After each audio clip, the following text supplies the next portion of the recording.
When someone comes to me and says, I want you to run this program, there was a time in my career where I would have said yes, because I would have been worried that the board would have said, why would you turn down that check, or why would you turn down that opportunity? I have learned through saying yes too much that no is a complete sentence, and sometimes I don't have to necessarily justify it. Sometimes we just can't.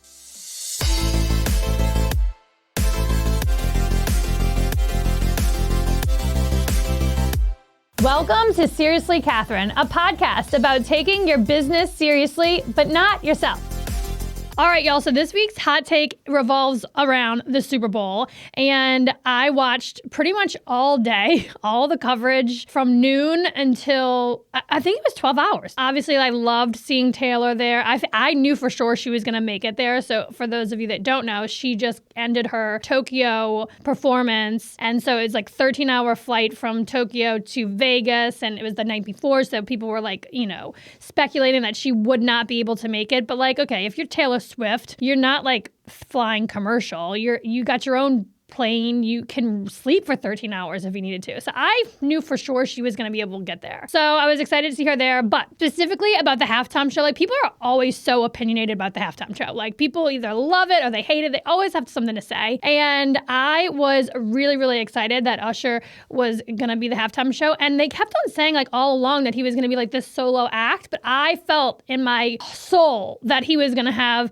people come up on the stage with him and do this performance with him. And I almost died when we saw Alicia Keys come out. She looked fabulous in this like red cat suit cape thing. It was amazing. The piano was like really cool. Anyway, then, oh my God, I was freaking out when Little John showed up. I was freaking out. I was like standing up dancing. It was just like so much fun. And it brought me back to like, 2005 when I'm in college and that song would come on. And it's also a very big New Orleans Saints song. Like if you're at a football game in the Superdome, that song comes on and people just like go insane. So I was so excited to see him. And people are like, oh my God, did he have to take off his shirt? Yes, he's Usher. Of course he had to take off his shirt. Like, I would have been appalled if he didn't take off his shirt. Like, we're talking about Usher. I was telling my sister-in-law, like, leading up to him, like, he's going to roller skate. And she's like, what? And I'm like, yeah, Usher likes to roller skate. He's an avid supporter of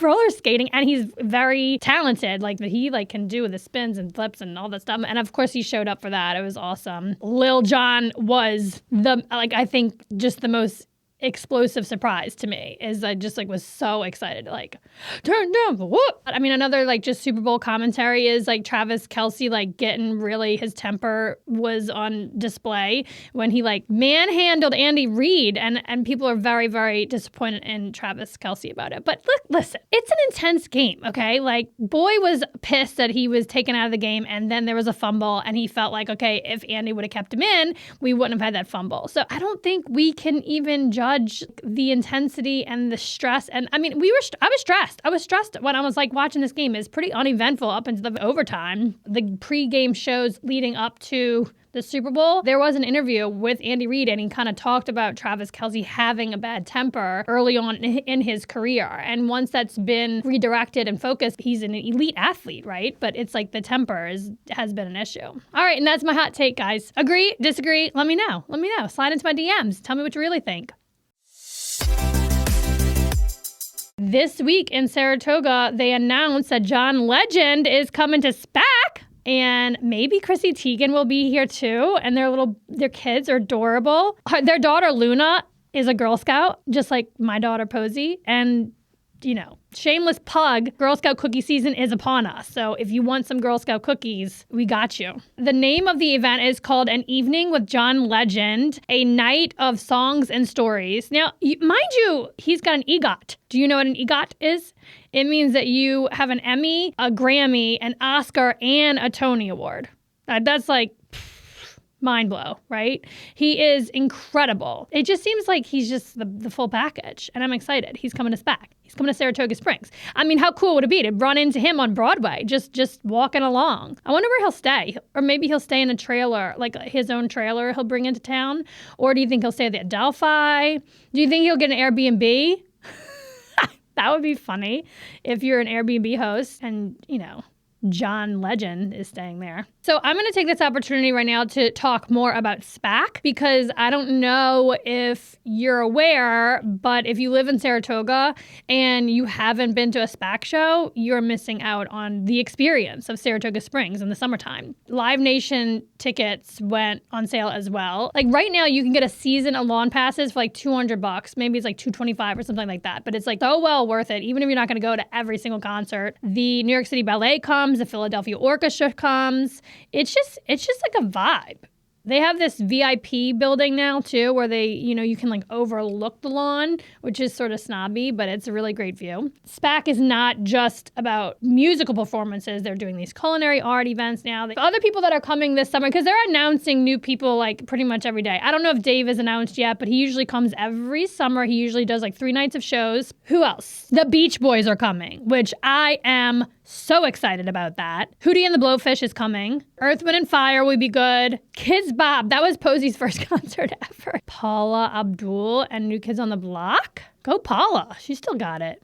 Doobie Brothers, that'll be good. Oh, and Harry Potter. I saw Harry Potter. So they basically do like a night, it's like a movie night under the stars. So the Philadelphia Orchestra plays like the soundtrack of Harry Potter, and they're also doing The Lion King to celebrate the 30th anniversary of Lion King. I mean, if you got nothing from this clip, get this. Go buy a lawn pass, like season pass. Right now, like the locals, you got to buy. I would just buy a whole season. It's like $200 something. You won't regret it. That's it. That's a wrap. All right, this week's guest on Seriously Catherine is Ashli Fragomeni. She is the executive director of Girls Inc. of the Greater Capital Region. She is also a Taylor Swift fan, which we get into a little bit. I'm so excited for this conversation. She also spent some time in New Orleans because she worked there for a hot minute for the YMCA. And I'm so excited to introduce you to Ashli. She's an incredible powerhouse leader in our region. She is actually getting one of the Empowerment Awards for the YWCA. All right, let's get into it. All right, on this week's episode, my guest is Ashli Fragomeni, which is the coolest name ever. Yes. Do people call you Frag? They call it Frags. Frags, yeah. I was like, there's definitely a nickname here. And you are the executive director of Girls Inc. of the Greater Capital Region. And what does that encompass? So it encompasses right now Albany, Troy, and Schenectady. But Troy only just knew in 2022. Wow. So that was your doing? Yes. So when did you start working for Girls Inc.? In May of 2020. Wow, what an exciting time. Right. I mean, were you looking for a job? Like in March of 2020, where you're like, oh my God, I hope I don't get that job now because that's going to be a shit show? I've always worked in nonprofit. So the reason I love nonprofit is because I feel like my personal mission and the mission of human service nonprofit serving organizations, they run parallel. Yeah. So I've spent 13 or 14 years with the YMCA locally, a bunch of different YMCAs. And then I saw the job posting for Girls Inc. and I thought to myself, okay, this mission is crazy aligned with who I want to be as a person. Yeah. So I applied and then was offered the job actually on March 13th of 2020. And that was that was my last interview. And then I was offered the job. And I was like, are you sure? And they said yes, but they're like, take some time. But then, May of 2020, we started. I was remote. I didn't even go in the office until the end of June. Wow. Yeah. Okay, in a nutshell, what is Girls Inc. and what do they do? So our mission is to inspire all girls to be strong, smart, and bold. We do it in a variety of ways. My favorite ways that we do it are focusing on STEM-based activities to keep girls interested in STEM, introducing them to the world of mentorship and having a healthy relationship with their own mental health, and then really focusing on their confidence and self-esteem as they move through grade school, middle school, high school, and then into career. That's awesome. Yeah. And is there, when I think Girls Inc., I think after school programs?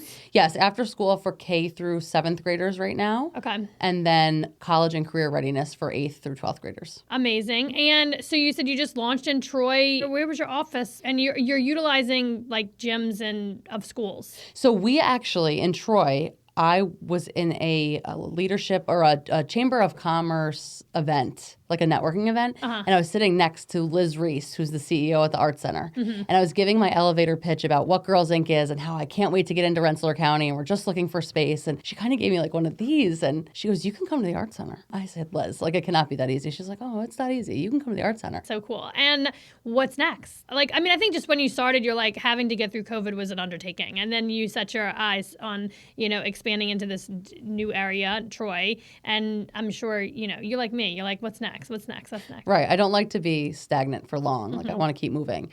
I think the next thing is just continuing to push the fact that Girls Inc. is a brand and a resource, and we want people to know about it. So if you're a woman, we want you to know about it because we want you to be connected to us so that you can inspire girls. If you're a girl, we want you to know about the resource that we can be for you. And if you're part of the community that we're in, we want to be a community resource. And if we're not in your community yet, we want to know you so that we can get into your community. Yeah, and we've talked about this before, but we got to do some things in Saratoga. Like Yes. we need the girls in Saratoga to feel strong and smart and bold. Yes. Is that it? Yes. Yes, I like that.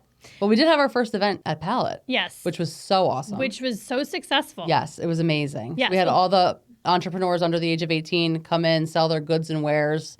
It was amazing. I bought bracelets. Yep.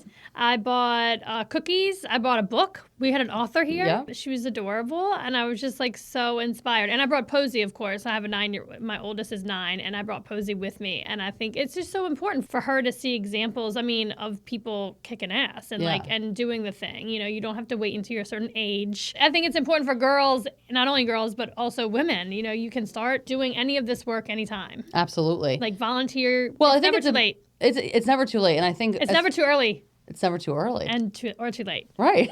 The time is now. The time is now.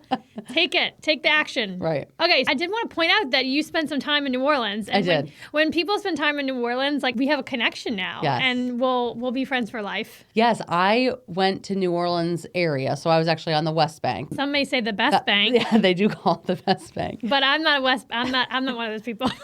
Where did you actually grow up? I grew up in New Orleans East. Oh, okay. Oh yeah. Yeah. Home of Master P and me. And probably Lil Wayne, maybe. Lil Wayne, he was the 9th ward. It's the same ward, but different neighborhood. Okay. So I was on the West Bank in Belle Chase specifically, and I helped open a YMCA there. They had never had one. Wow. So it was part of the Greater New Orleans Association, and I spent 3.5 years down there. Wow. Loved it. You, out of nowhere, did you, just find a job, apply for it, got it, and you're like, I'm moving to New Orleans? So I had been working for the YMCA, and I had gone to high school here and college here, and then I was working locally, and I was like, oh man, I'm 20, whatever, I need to experience life outside of the Greater Capital Region. So I applied nationally to a few different associations, and I landed in New Orleans, and that was it. I was like, this was a great place to land. Did Katrina move you away? What moved you back? I came back honestly because I'm a family girl, and I really missed my family. You missed your mama? I missed my mama bad. Yeah. Home is where your mama lives. I know. It's so true. It's hard. It's hard to be away. I mean, I'm away from home, and it's really, really hard. I mean, I get very homesick, especially on Sundays. Sunday's such a big family day when, growing up, it was just a revolving door. And I grew up on the same street as all my cousins, so it's like if you didn't like what you were being served for dinner on any particular night, you could just go next door or across the street and get something else. And I don't know, it's just I don't have that here, and it's hard to be away. Yeah, I mean, there's nothing like New Orleans. No, it's the best place to really learn that you can work hard and play hard and slow down and move at a fast pace. You can do it all. Yeah. If you can survive New Orleans, you can do it all. Yeah, and you can eat healthy there. It's very hard. I didn't learn that until I started visiting after I had lived there. Yeah. So then you boomeranged back. I love a good boomerang story. Yes. I came back. I worked in Glens Falls. I was actually just telling this story to somebody earlier. I was hired for a job that I probably could have done with my eyes closed, but they were interviewing. I was down to the final 2, and they hired me and the man that they were interviewing. They split the job in half. And I was like, okay. So I did that for a little while. What was that about? Do you think they had to choose both of you? You were just both so remarkable? It was a 2-person job? So I love the guy that got hired now. Okay, so his name is Tyler. But I will say that at the time that we both got hired, I think what happened was the leadership was an old boys club. And so they looked at Tyler and his personality, which was fun and charismatic, and you were drawn to it. And they thought, that's gold. We have to have that. And then they looked at me and thought, wow, she could do this job with her eyes closed. And they had to have that too. So I think it was the best of both worlds. If they could have taken those parts of each of us and made one Megatron, they would have done that. So they had to hire both of us to get what they wanted at the time. Yeah, okay. I guess I accept that. Where's Tyler now? He is he the executive director of a successful nonprofit? I don't think he's the executive director of one, but he does work for one. Okay, cool. So it's good. All right. We like Tyler. Yeah, we like Tyler. All right, fine. I learned a lot because I had to share an office with him too. Oh. I'll tell you what. You want to learn something about yourself? Shit. Share an office with a man. With somebody else, yeah. So let's talk about the girls who make up Girls Inc. Okay. You know, the students? Are they all students is a great way to put it, Yeah, what's that experience like? I mean, is it like I'm joining like a club? So when a student or a family comes to us and says, you know, I want my daughter to come here, what does it look like? The first thing we do is kind of get their stats. What do they need, right? Because we're serving a girl today that's not the same girl as they were 5 years ago. So their age is really important, making sure that we have people around them that are that same age. We don't usually have this, but we want to make sure that we have enough of an age group that we're serving. So that's really important to us. But then it's really making sure that the parents understand that they're coming in here for an after-school program that's curriculum-based. So they're going to get media literacy, financial literacy, healthy sexuality, healthy mind, body, spirit work. It's like all encompassing. So it's important that they know that because it's not just your average after school program. Yeah. And it's free for the participants. So my job is to fundraise for all of that and to make sure that that can stay free for everybody. But that's obviously an attractor, right? Because if you've ever paid for childcare. Free childcare. It's insane to pay for it. Like it's so much money. So having a knowledge base with the parents is really like the first and foremost piece of it. And then it's really making sure that they feel comfortable there and that they feel like they're getting what they need out of it. We can't serve everybody. It's not realistic to say that we're going to be the right space for every single person. So making sure a girl really truly can thrive in our programs is so important. Do you need like mentors? Because why is childcare so expensive? It's payroll. It's like, having people responsible, people watching your children, So you have staff or is it all volunteer based? So we have staff, and it's really important to me and my leadership staff that we're hiring staff that work in the communities we serve. So the Troy staff live in Troy, the Schenectady staff live in Schenectady, the Albany staff live in Albany. I think that's super important to the development of the girl as well. And then outside of that, once they become middle school aged, we have our Council of Women for Girls, which is made up of those powerhouse women from the Capital Region. Who mentor the girls through the Eureka program, which is the college and career readiness. Yes. And you have some events coming up, which I'm really excited about. And I want to say you've been thinking outside of the box and doing events that are like very engaging and pulling people in, which is amazing. And it's not easy to do. It's not easy to do. And I'm very lucky to have a very innovative, very special director of philanthropic impact that just joined our team, Amari Duncan. She is a powerhouse. Yeah. And so she is really pushing me too to think outside the box and get a little bit more innovative. But we also have really great board members. Like the first person that comes to mind when I think about our events is Jennifer McPhee. Yep, who put together our Toro event, and that's all volunteer run. That is gold. That is so priceless to nonprofits to have a group of women who are like, yeah, we'll run this event.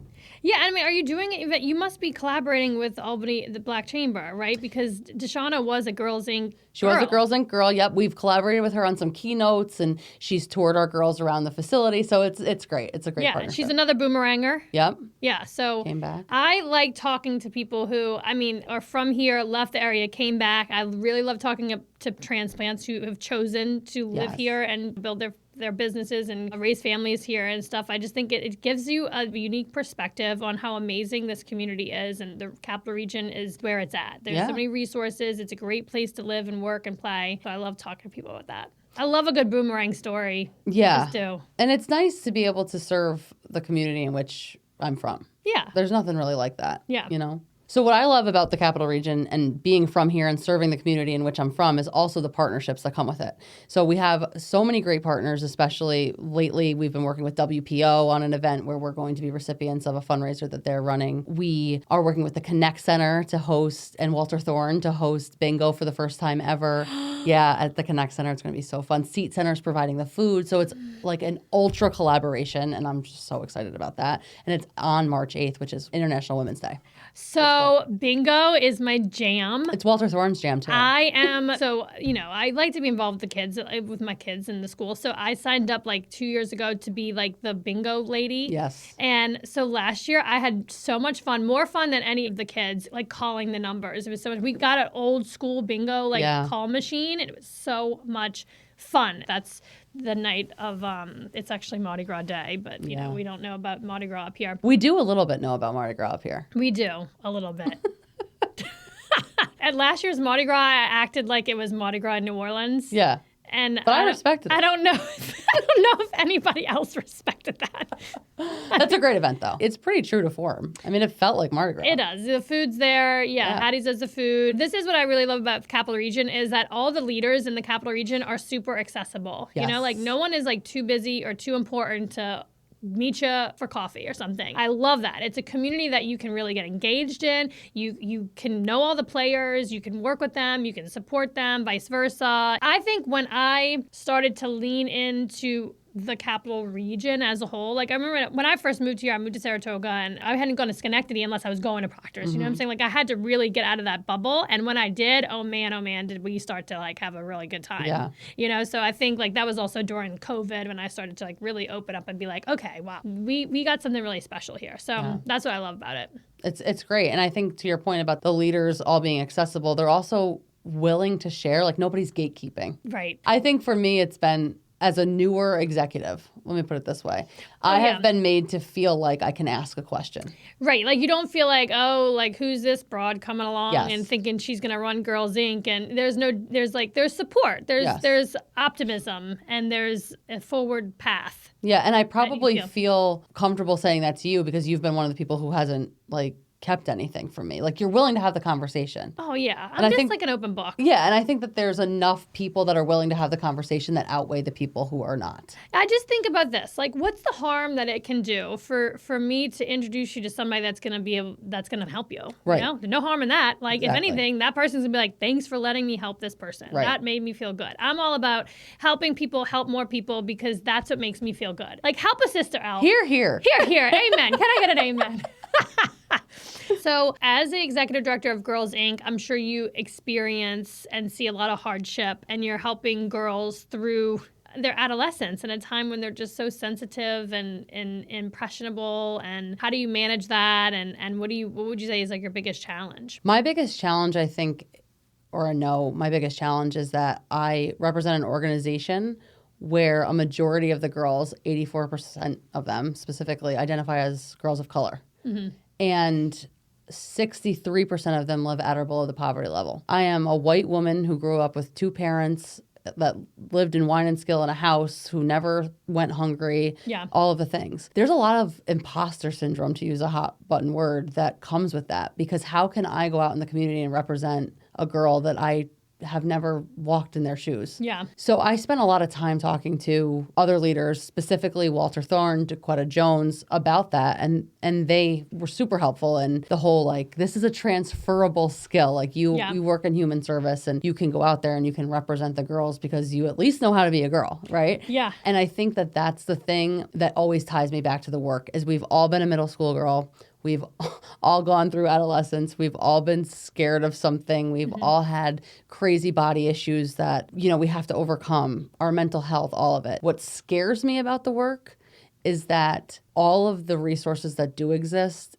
we're still so needed. Like, when is it going to go away? Never. Never. We just need more people helping and more people supporting and more people yet being of support to the cause. Yeah, it's exasperated, right? As time goes on and we continue, just the economy, right? It's hard. And we talked about how the Capital Region is so dense with nonprofits. There's a reason that it's so dense with nonprofits because every single resource is necessary. Yeah, and they're all so needed and they're all so wonderful. And that's why I love the opportunity to demonstrate what it looks like to collaborate and to help each other and not reinvent the wheel, but like take these two organizations and do an event together and have the proceeds and the exposure. Because the other part of the resources too is that there's only so many people who live in the Capital Region. Right. We can't all give to everything. Right. And we can't all volunteer for every organization. We can't all attend every event, So how can we sort of like close the gap and support each other in ways that are more creative and outside of the box? And I mean, you're doing that. It's incredible how I'm seeing Girls Inc. everywhere. And it's cool to see it with different organizations. Yes. And you're doing such a great job of the collaboration piece. And that shit ain't easy. Like there are some people who are like, you know what? Yeah, I'm just not going to play in the sandbox with you. Right. And you have to know what you want. Like I was just having this conversation with a partner. They said, in lieu of kind of all of the work that it takes to do this one specific thing with the girls, what if we just write you a check? Now, there's a point in time at a nonprofit where that is a dream to hear, right? Like, just write me the check. Yes, thank you so much. I looked square in that person's face and I was like, no way. I cannot sacrifice the experience that the girls get from the type of partner you are for a check. Like there's no dollar that's worth that. So I think what's really cool about the density of nonprofits and the people that are willing to collaborate is that you can know what you want and you can ask for it with each other, and you can have each partnership is unique to itself. Yeah. So what does it look like for me to work with you versus what does it look like for me to work with someone else? And how does all of that tie back to the bigger picture of inspiring and empowering the girls? Yeah. I mean, shit, I will take a check. I know. But a lot of times you get the check and it comes with strings, right? It's like, I'm paying you for this particular program. And a lot of times it's like, this program doesn't exist. That's not what I need the money for. So, I think it's really important to be clear on what you need and why you need it and what you're going to do with it. Right. And I mean, it's the same like junior achievement. They call me all the time because they need people to come into the classrooms and talk about a different way of doing it, right? They don't want to have like the same example of go to medical school. Like that's not the reality for most of the people. They need it in just a different example of what it looks like to be a successful person. Right. If I want to say all stay in our lane because I think all these lanes need to advance simultaneously, but recognize what the people around you are doing and what they're working on so that you can help advance them as well. Right. I don't know if any of this is making any sense whatsoever, but my point is like, yes, the money, it's not all about the money. It's about the engagement. It's about the mentorship, which I'm sure you need a lot of, right? And so to take it a step further from the nonprofit perspective, like when someone comes to me and says, I want you to run this program,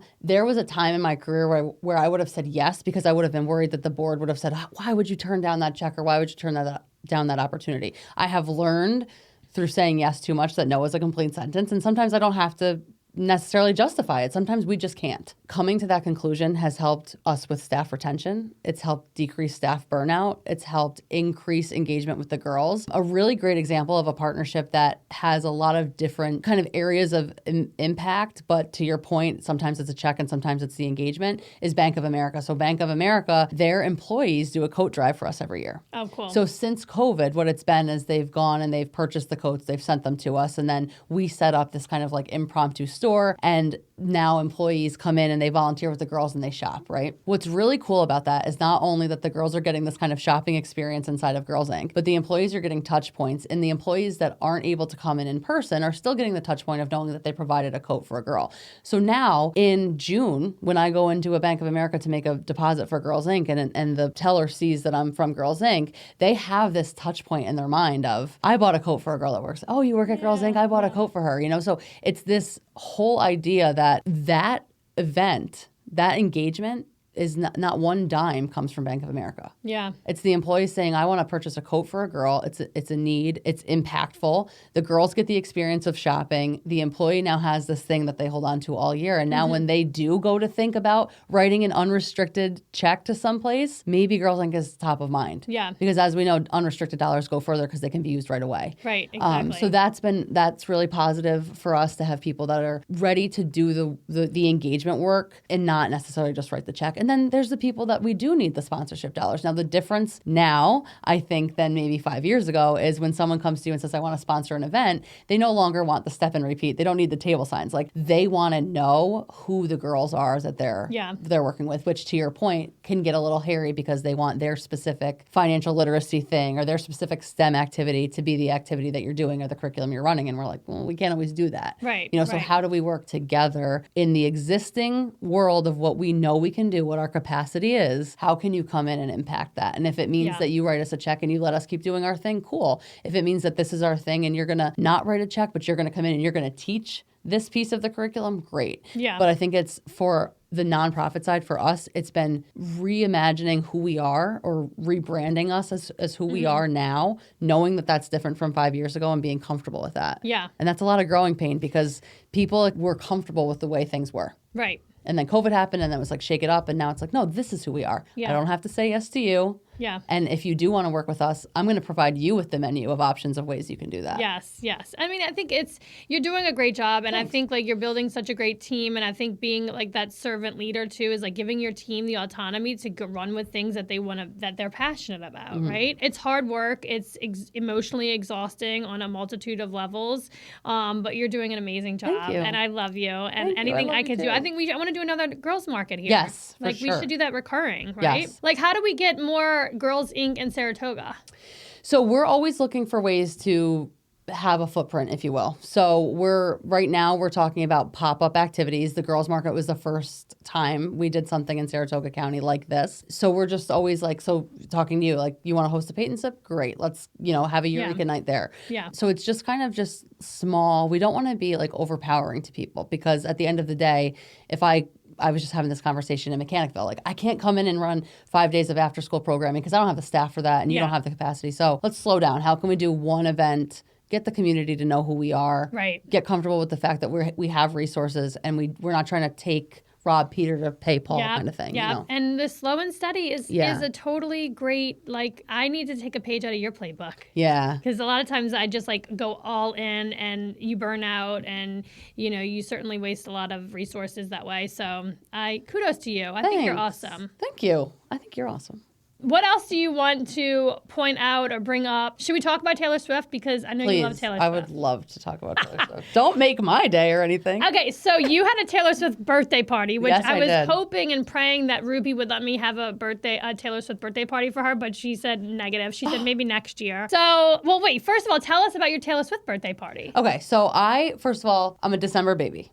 Okay, this is important to note. It's not December 13th, is it? It's December 12th. Okay. Whoa. It's the day before. So we're already kindred spirits. Close. You're in the vicinity. But I'm a December baby, which I think is important because people are always like, oh, your birthday's in December. That sucks. Yeah. Christmas, blah, blah, blah. Not for me. Like, my parents never, always made me feel so special, which I love. So I grew up with a sense of, my birthday is something to be celebrated. Absolutely. So as I became an adult, I'm like, well, no one's going to throw a party for me. Right. Better throw one myself. Yeah. So for years, I think it was 3 years in a row, we went to the Night Owl right down here, rented out the back room. It was amazing. And then COVID hit, and I was like, talk about depressed. Yeah.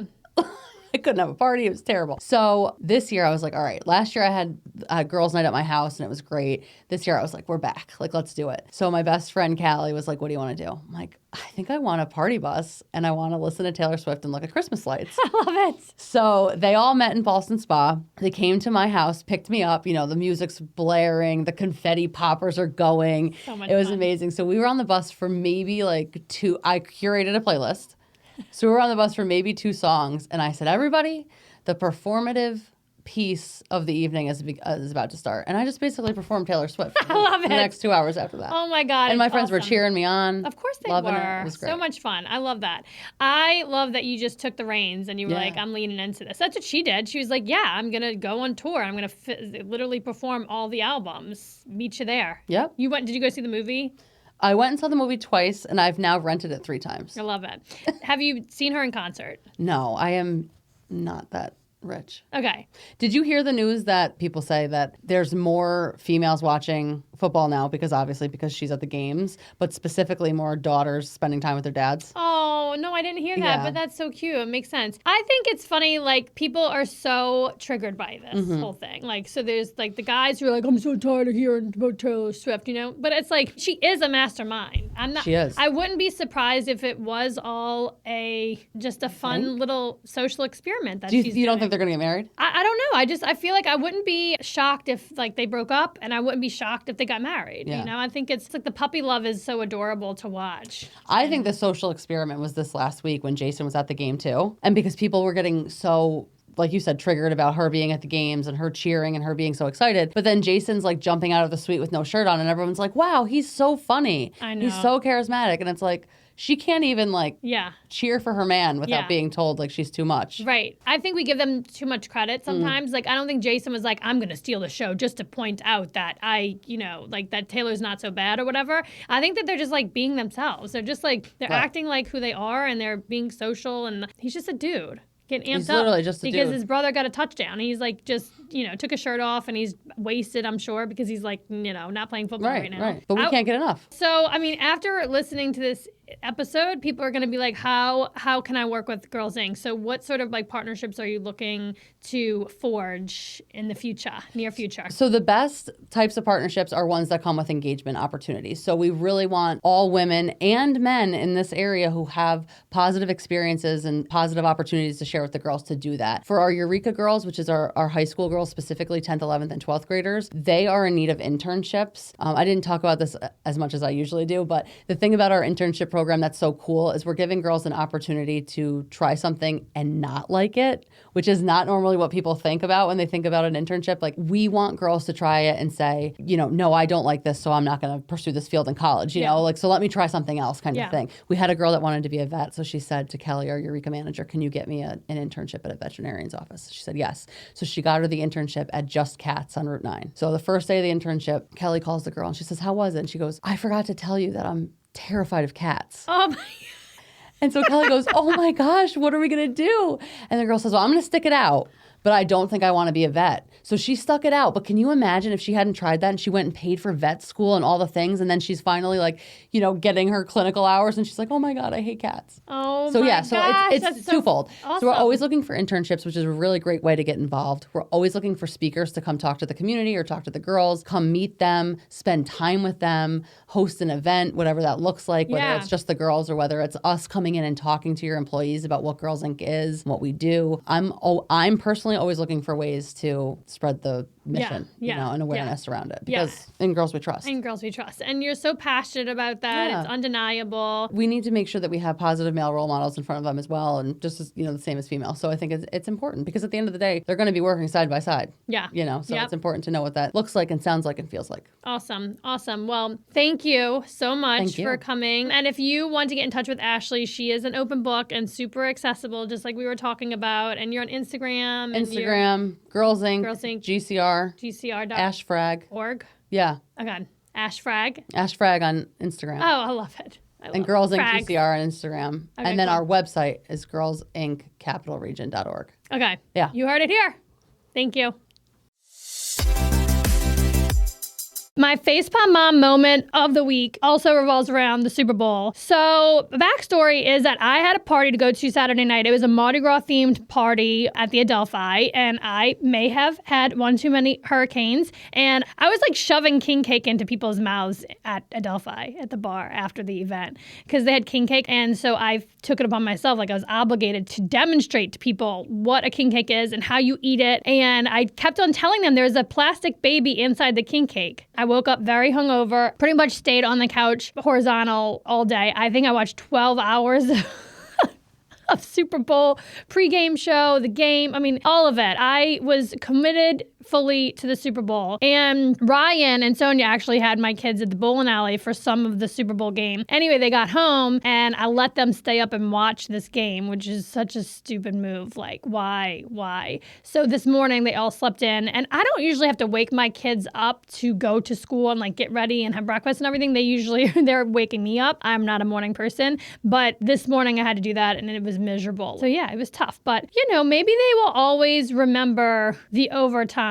Anyway, my whole facepalm mom moment was just the fact that this is so sad. I was hungover. I was still hungover like at 10 p.m. I paid the price the next morning. I just couldn't wait to get to Pallet because I was already exhausted from the first shift of work that I had this morning as a mother. All right, moms and dads, I got a parenting hack for you, and it's called the Hoffman Car Wash. If you are a member of the Unlimited Car Wash Club, you're in for a real treat because you can go for free, essentially, if you're paying the monthly fee. I don't know if we're doing any girl math or mom math here, but you pay the fee and you can go get a car wash as many times as you want. And it's one of those things that's like a multifaceted experience. If I'm with the kids, they love to ask the car guy, like if he can draw a little design on the window. They always play ball. They always do something fun. And then we go on through the car wash, and it's almost like this thing comes over my kids, like they're not psychopaths when we leave the car wash. It's like some sense of like therapy for them. Also, form of therapy when I am by myself and I need to go to the car wash because it's the only place I can scream out loud with no judgment. So if you are not already a member of the Unlimited Car Wash Club at Hoffman, you are missing out on a treat. Thank you for listening to this podcast. And if you want to connect with me, slide into my DMs on Instagram. My handle is Catherine Hover.